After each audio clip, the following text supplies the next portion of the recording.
जय श्री राम। दोस्तों, आज की कड़ी में हम बात कर रहे हैं मेघनाद और लक्ष्मण युद्ध की। दृश्य संख्या 1। अधर्म द्वारा प्राप्त की गई विजय कल्याणकारी नहीं होती।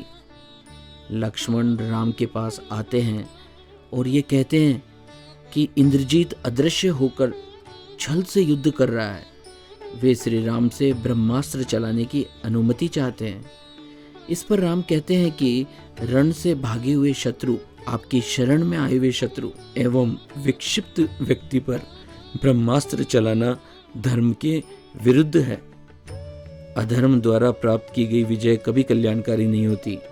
इससे हमें ये सीखने को मिलता है कि निर्णय लेने का आधार सदैव धर्म होना चाहिए। धर्म के विरुद्ध जाकर अगर हमें जीत मिल भी जाए तो वह जीत अंततः हार ही सिद्ध होगी।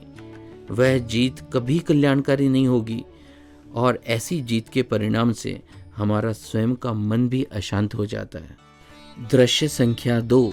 वीर पुरुष कर्म करते हैं, फल पर ध्यान नहीं देते हैं। इस दृश्य में लक्ष्मण को घायल कर जब इंद्रजीत वापस लंका आते हैं तो वह अपने मुंह से खुद की बड़ाई करते हैं। वे कहते हैं कि वह लंका से अयोध्या तक शवों का ढेर लगाकर उसके ऊपर से अयोध्या जाएंगे। इस पर रावण के नाना माल्यवान कहते हैं कि वीर पुरुष कर्म करते हैं, फल पर ध्यान नहीं देते। इससे हमें ये सीख मिलती है कि हमें क्षणिक सफलता मिल जाने पर आवेग में आकर दूसरों का उपहास व स्वयं की प्रशंसा नहीं करनी चाहिए। ऐसा करने से बाद में हमें शर्मिंदगी उठानी पड़ सकती है। दृश्य संख्या 3। निराशा की पराकाष्ठा का नाम हार है। इस दृश्य में राम लक्ष्मण के मूर्छित हो जाने पर शोकमय हो जाते हैं। विभीषण उन्हें सहानुभूति दे रहे हैं। विभीषण कहते हैं कि जिसको जीवन मिला है उसका मरण भी होता है।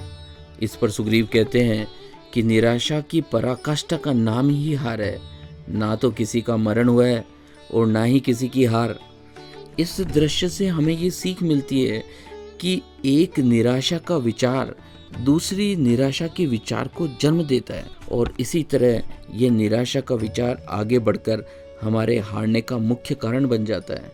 इसलिए हमें स्वयं निराशा के विचार से मुक्त रहना चाहिए।